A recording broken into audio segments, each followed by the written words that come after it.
All right, welcome in for another edition of the Brigham Beat. My name is Caleb, as always, bringing you weekly coverage for the BYU Cougars and the Big 12 as a whole. And today, as you can see, I've got a special guest, Drake Toll, who he was just telling me that not only is he a special guest to this episode of our podcast, but on top of that, a special guest in Provo this week. Drake, I know you're doing Locked On Big 12, and it's because of that role that you're coming out here to Provo this week. Yeah. Is this your first time in Provo?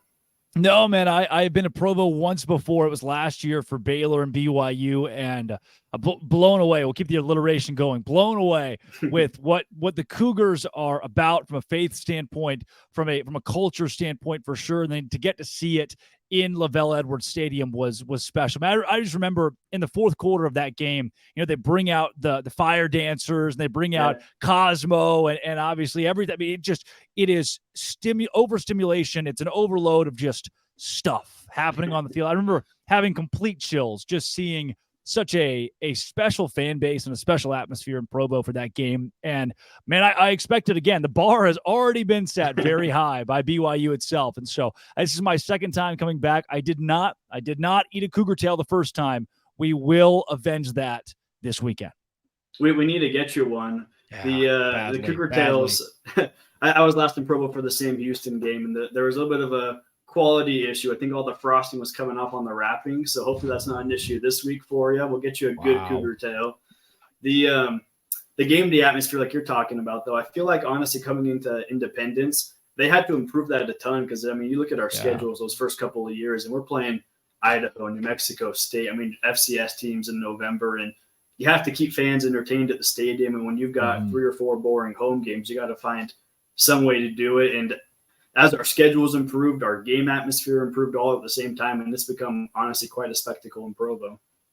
Yeah, it was great. I have been to Tuscaloosa. I have seen games across the SEC and the Big 12 and random games across college football, but nothing has come close to LaVell Edwards Stadium. And I don't say that hyperbolically. It is the best atmosphere that I've seen in college football because of I think unity may be a weird word, but it seems like all the fans have one goal, and that is just to be as raucous, as loud, and as sober as possible. And it is such an intimidating atmosphere for anybody who walks into it. And we're excited, obviously, for the Big 12 to get to know us. Obviously, it was maybe a little disappointing that our Big 12 home opener was against Cincinnati and not one of the Hateful Eight. But nonetheless, I mean, it's going to be an exciting game here in Provo. We're excited to have you out for it, too. What's your time in Provo going to look like? Yeah, so I'll be at the soccer game on Thursday afternoon, evening, 7 o'clock. I'll be on with Ben Criddle the afternoon in studio at 5:30, and then on Saturday, all the days got to make sense here. On Friday, game day, I will be BYU Sports Nation, possibly on with those guys. Jerem, I know Jerem pretty well, and he does a spectacular job. That whole show is great. Yeah. And then that afternoon, obviously on game day, 6 o'clock call time, I'll be on game day with The Rock right there. And apparently the commish may be in town. I'm hearing there are murmurs Dennis Pitta might be involved in this whole thing. So I am so excited to have the honor to. One of these things does not belong here, and it is me. I am the odd man out of this rotation. So I'm excited just to get there and to meet a lot of the students who go to BYU, to be able to hopefully fire up the student section pregame and join all those, just the complete list of wonderful media that BYU has to offer. To be around those guys is going to be great as well. And then on Saturday morning, up early, 7 o'clock flight from Provo to Orlando, going to watch UCF's Big 12 home opener as well. So a whole lot of football going on this weekend. Man, jam-packed weekend for you. Yeah. I know I speak for myself here, but I mean, it's just been such an honor to be a part of the Big 12 for BYU. We've been trying for something like this for a long time. And I feel like this year is kind of a transitory season with Texas and Oklahoma on their way out. Obviously, we have the new 4 coming in this year and another 4, the 4 corners coming in next year. Looking at the Big 12 as a whole, I'm just kind of curious your thoughts as far as you look at the current landscape right now. Texas and Oklahoma are really the only 2 competitors that we see from the Big 12 this year, unless maybe Kansas or Kansas State can step up. But moving forward with the 16-team Big 12 that we have, who knows how long it'll even only be 16 teams. But I guess what's the standing and I guess like the tier, I guess you could say, as far as the Big 12 moving forward in the future? Yeah, for the Big 12 right now, you are competing against a bunch of conferences that don't seem to have either identities or cohesiveness. There are so many things across college football that are pushing against leagues like the ACC, who have members that want to disband that conference, leagues like the Big Ten, who have members like USC and UCLA who do not belong in that league culturally. For the Big 12, this 16-team Big 12, everybody fits, to me, one same mold, and that mold is blue collar. These programs, these fan bases have been through a lot historically, always being seen as the underdogs. When you look at Big 12 football, you don't see a lot of national championships. BYU is one of the few schools that can claim one out of this group of 16 teams. So to me, you're looking at a group of schools who all have just this knowledge of what it is like to be forgotten in college football. It's what it is. It's 16 teams that have always faced adversity, because for TCU, they're not the biggest show in the state. It's always been Texas or Texas A&M. For a BYU, you've always been pushing against Utah. For Utah, you've always been pushing against BYU. Arizona and Arizona State were never the kings of the Pac-12. It was always USC and UCLA or Oregon. And now these teams get a chance to showcase, hey, look, we might have been forgotten by college football historically, all of us in our own unique ways, right? You look at UCF, which is a relatively new Division I program, and they feel forgotten or they feel unloved because of the success that has been overlooked because of their group of 5 status. Now you put them at a conference with other teams who feel that in a similar way. It makes, to me, a special place, a special culture in the Big 12 where we all look around and say, hey, look, we're happy to still be Power 5, Power 4 together, excluding Arizona State. For some reason, they hate the Big 12. They're the outlier right now. I have no idea why they are as brash as they are about this whole thing. Yeah, Arizona State's hubris around the whole situation has just been shocking, because they were not at the top of the list, I feel like, for any of the conferences looking to add teams here. I feel like it's kind of fascinating with the Big 12 too, because you look at the last 10 to 15 years, almost every single one of the 16 schools has had a season good enough to get them into the 12-team playoff, the way it's going to be formatted in the future. And not many conferences can say that. There's not very many bottom dwellers. You have, Kansas, who has been historically, but you look at them the last couple of seasons under Lance, and it's been a completely different animal. We just saw it last week. They ran all over us in the second half. Their defense was, exhausting to play against. And you look at a team like Colorado, who, a couple of years ago, they won the Pac-12 championship. They haven't had much success, and all of a sudden in 1 year, Dion has them as the must-watch football. It's kind of crazy. Every one of these 16 teams is going to have high expectations. Maybe it's not every single year in and year out, there's one front runner, but with that many quality programs, you're always going to have 3 or 4 teams at the top that feel like they're good enough to make a dent in the new 12-team playoff. With that said, what teams do you think are most positioned to be successful in the 12-team playoff era moving forward? I love it. None of them and all of them. That's the beauty of the Big 12. Perfect answer. Right. I've been racking this question in my brain for weeks now of who is the big team. I do believe that BYU, because of the Church of Jesus Christ of Latter-day Saints, is a power player in the new Big 12. You think about this. They are the flagship school. BYU is the flagship school of one of the fastest growing religions in the world. There's so many people who overlook that and don't understand that. You don't even have to be a member of the LDS community and still understand how big of an impact that is on BYU, and how big of an impact it is when BYU goes and plays a game in Ames, Iowa, and 40% of the stadium is BYU, because there are so many members of the Church of Jesus Christ of Latter-day Saints who have been sent on mission to Iowa and want to go watch BYU play. That's where that impact comes in. So many people are watching BYU. There's a stat the other day somebody threw out on my show saying that it's number 1 Texas, number 2 BYU nationally in viewership the last decade. That is unbelievable.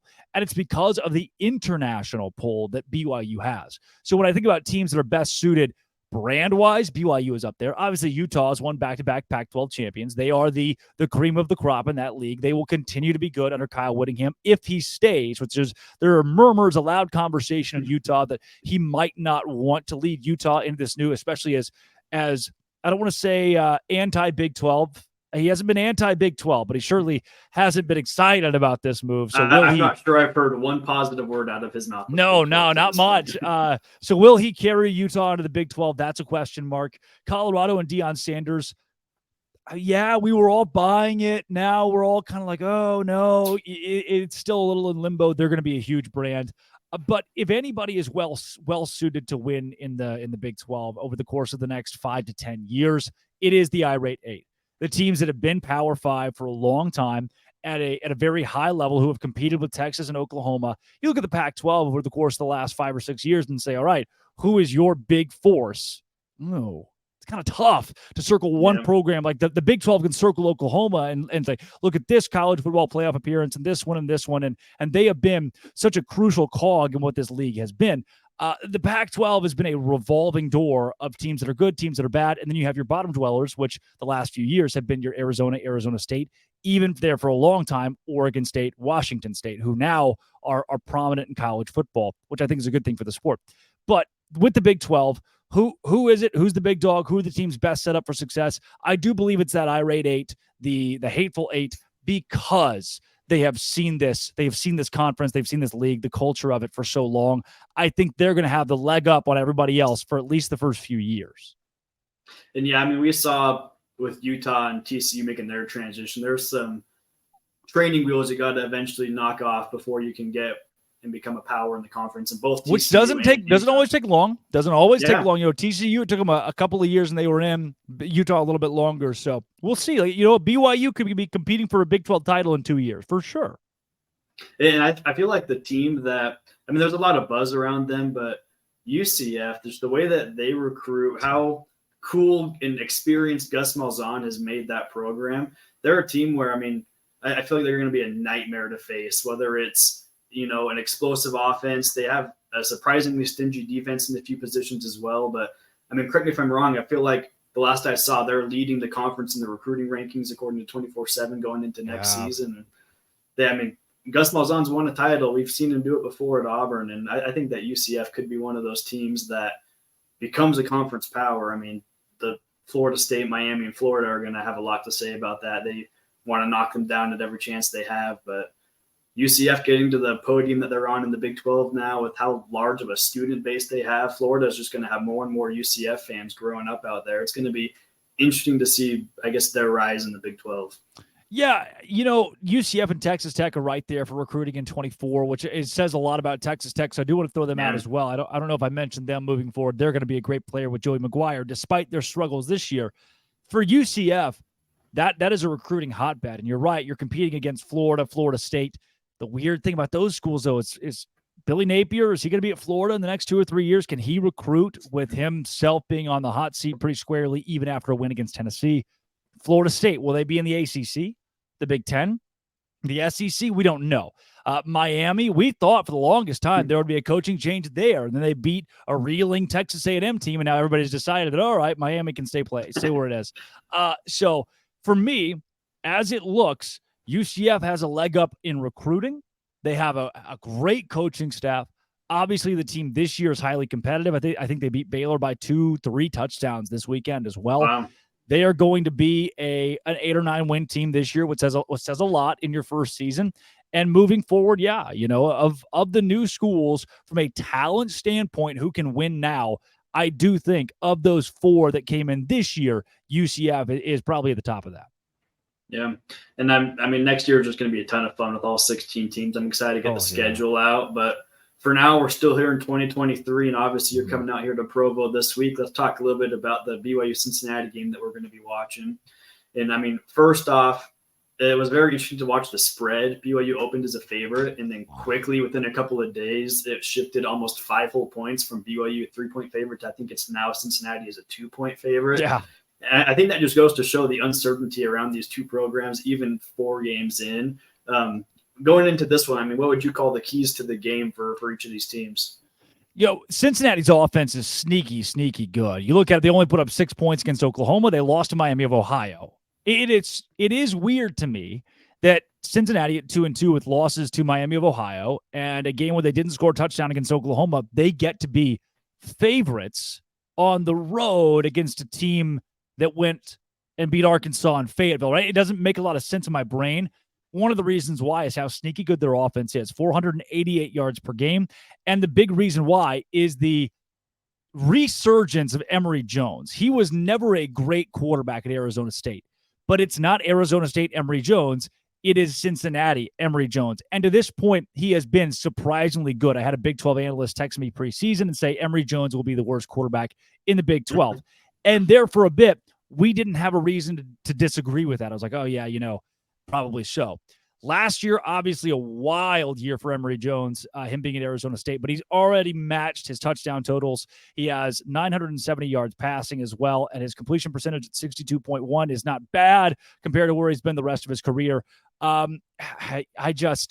He has been a guy that surprisingly has helped Cincinnati be in games, win games like that road win against Pitt, which was a shocker to myself and I think a lot of people in media. So Emory Jones, stopping him will be the key. Now, BYU defensively, that is under 200 yards per game allowed passing. That is unfathomable compared to where they were last year. Like I go back. It doesn't even make sense. No, it blows my mind. I grew up in Arkansas, a town called Valonia, shout out. And I watched every down of that Arkansas BYU game last year, and I just thought, oh my gosh, BYU, despite the Baylor win, they're not ready. This is terrible. Like the defense, they were in the game, and then the fall apart was so disheartening. And I just didn't know, how can this defense recover? Well, they have. Unbelievable defense for BYU in the passing game, especially the secondary has been so good. And then Keaton Slovis, he is going to be what makes this team tick. The run game's bad. Let's be honest with ourselves here, Caleb. The run game is embarrassing. Bad, which starts, and I know people can always make the case like, oh, it starts with it's the running backs, of course. So that's why the running game is bad. No, it's the offensive line. It's always the offensive line. Case in point, when I was in school at Baylor, we had a linebacker earn all Big 12 honors at running back because the offensive line was so good. If you've got a competent O-line, put me or you back there with the ball, we can get 2 or 3 yards. For BYU, right now the run game is so bad that it is on Keaton Slovis almost squarely to win football games. He is not Pitt Keaton Slovis. He is not USC Keaton Slovis. He is BYU Keaton Slovis. All right, we have to reinvent who this kid is as a quarterback, and so far he has been good. He has not been great. He has not been spectacular. There are some throws that he makes and you say, oh my gosh, Keaton Slovis, I didn't know you had that in you. Other throws he makes and you go, it's Keaton Slovis. That's Keaton Slovis. Like you look at the Arkansas game, some of the incompletions, you're thinking, ooh, all right. Like those are throws that a young quarterback makes. And then some of the completions you think, nope, like how did he put that ball where he put it? So I continue to be it's mind-boggling watching Keaton Slovis because again, some downs you think, oh wow, what a world beater. Other downs and other complete drives you think, ooh, that drive was stalled by Keaton Slovis. So for him, if he's on the A game for not all game, but for a good portion of this contest against Cincinnati, BYU is going to be okay. I do have him as a top 5 quarterback in the Big 12 still because this year's Big 12 is not quarterback heavy. You have a lot of question marks for a lot of teams. So for the Cincinnati defense that allows 228 pass yards per game, which is really good, Keaton Slovis is going to have to hit that 300 mark if BYU wants to win securely. And it's interesting kind of what you mentioned there with both Keaton Slovis being a transfer quarterback in from Pitt, USC, Emory Jones. This is also his third school. And I feel like it's just kind of the way college football is moving now, that journeyman quarterback are going to be more and more of a staple on offenses. And it's not really necessarily how college teams want to prepare for the quarterback position, but it's just kind of how it goes. And like you said, the estimations that Emory Jones is going to be the worst quarterback in the country, you never know how well a quarterback's going to fit in a system until you actually watch them play in it. And so you look at Slovis and look at Emory Jones, 2 quarterbacks that probably regret their performance the last year, and both of them have their teams playing well enough to win big games this year. And that quarterback matchup, I feel like, is going to be the story of the game because both defenses are good in different ways and both offenses are bad in different ways. BYU's offense is honestly, they're not putting up the yards they need to, especially in the run game, but they are elite once they get to the red zone. They haven't missed out. Yep. Yeah, they score every time they get there. A lot of them touchdowns. They've had a couple of field goals against Kansas. And then Cincinnati, they are elite when it comes to the 20 to the 20. But once they get into the red zone, they can't score. They become almost FCS team there. And so it'll be interesting to see how BYU's defense holds when Cincinnati gets to the red zone, if they can keep up those red zone woes, and if the offense can score when they actually get there. I have a feeling that BYU is not going to have many red zone opportunities just because of how stingy the Cincinnati defensive line is. We're not going to be able to consistently run the ball. I don't expect it to be magically fixed 6 days after the Kansas game where we ran for 9 yards. So I'm hoping that there's a good enough offensive output there for BYU to withstand the blows. I'm not sure Cincinnati is going to be as putrid in the red zone as they were against Miami, Ohio, and Oklahoma. I mean, that honestly, the Miami, Ohio game, you go back and look at all the numbers, and it just does not make sense that Cincinnati lost that one. No, it doesn't. None of the and that was a bad weekend. Not a banner weekend for the Big 12. Not at all. I think you hit the nail on the head, Caleb. Quarterback matchup. This game does come down to it. Some games don't. Last week, Oklahoma State and Iowa State, I didn't believe would come down to the quarterback matchup. It did more so than I was expecting. But there are some games you think, hey, the defense is what's going to win this, or the running game, or offensive, the line of scrimmage. Yeah, this week it really is. If Keaton Slovis can get out of the pocket and create, which he's not very good at doing. He's not a creator. And hence why he's his forced rushing to be in this offense, which is right. Not how it should be, not how it was designed. Not at all. And that's why his rushing yards are in the negative right now for the season, is because he doesn't want to have to create. He's a pocket passer. If you look at the way he was graded, even as he was being recruited, you can't ask this guy to run for 60 yards a game. And Emory Jones has a little bit more than that than Keaton Slovis. So can Keaton create inside the pocket, outside the pocket, despite not being a creator? That's what's going to keep BYU in some games this year. Try to keep the play alive when the offensive line breaks down. He can do that. BYU's in a good spot. This week, I do give the quarterback edge to Keaton Slovis because his arm, to me, has a top 2, top 3 upside in the Big 12. And just touching on that, we've kind of highlighted a lot of the key matchups here in the game. It's going to be interesting to watch, like you said, the quarterbacks. If BYU's running back production stays as porous as it has been so far. How do you see this one playing out? I don't know if you want to give out a score prediction here. I personally, I'm seeing a super defensive game. I think the Cincinnati-Oklahoma game is going to kind of be what we see here. And my personal instinct is somewhere around the world of BYU 17-13. I think that it's just going to come down to who can score more in the red zone. It's going to be a grinded out, just brutal game. How do you see this one playing out? Please do not subject me to a 17-13 football game on Friday night. Cincinnati's offense has not been world beating. Their defense has been solid. They were really good against Oklahoma too. Spectacular, obviously, on the road against Pitt to get that win. The defense helped them win that, especially coming up big late as Pitt mounted a comeback. For BYU, similar tale. The defense has been what has made them so good. What I want to point to, I'm going to push back here. What I want to point to is the Iowa State-Oklahoma State game last week. We saw 2 good defenses against 2 handicapped offenses, or offenses that had legitimate deficiencies in certain areas that exploded. They took advantage of competition that matched them. Hey, here's a team that thinks that the defense is going to dominate. Let's go out and just throw out the kitchen sink offensively. I think we see that on Friday night, knowing that this game is in front of the national audience. You kind of get to captivate folks on a Friday night who aren't out watching high school. I do believe this game goes into the higher scoring realm where BYU's hung out kind of in that 30-plus points over the last couple of weeks, in that 30 range at least. Give me that kind of game. Give me a BYU 35, a Cincy 24. This is a 35 to 35-21 game as we go to the fourth quarter. Since he puts up some points early in the fourth and we stall out there. I see the BYU offense getting a good early spark at home, using the home Big 12 crowd at its advantage. And I see BYU winning this game by double digits. Not a blowout per se. If you watch the game, you understand that Cincinnati fought hard, but 3 losses in a row now for the Bearcats, and BYU improves to 4-1. By the way, Caleb, don't hold that against me, because I'm probably going to give a different score on Friday. I'm going to give a different score on my show. I'm probably going to give 17 different scores. So, but that for now, let's go with that. Almost every hour, my thoughts on this game change, and I really do feel like BYU is better suited to win a game where points are being scored, because to this point we've done well in the red zone on offense and defense, and the more that both of those sides get to show their strengths, the better it is for us. But after sitting through the entire 60 minutes of the Sam Houston game and watching how bad our run game has been, it's hard for me to think that our offense is going to score against the defense against Cincinnati. So it'll be a super interesting one to watch there. Just real quick before we let you go, I just wanted to see what other games do you have your eye on this weekend here in the Big 12? Yeah, obviously Texas and Kansas is going to be a big one. That spread is way too big. I've seen it as high as 17.5 this week. So give me Kansas to actually cover 17.5, or buy it up to that if you have it. I think that game's probably a 10-point game. But Kansas at least shows some fight against Texas. Maybe even take a first half there.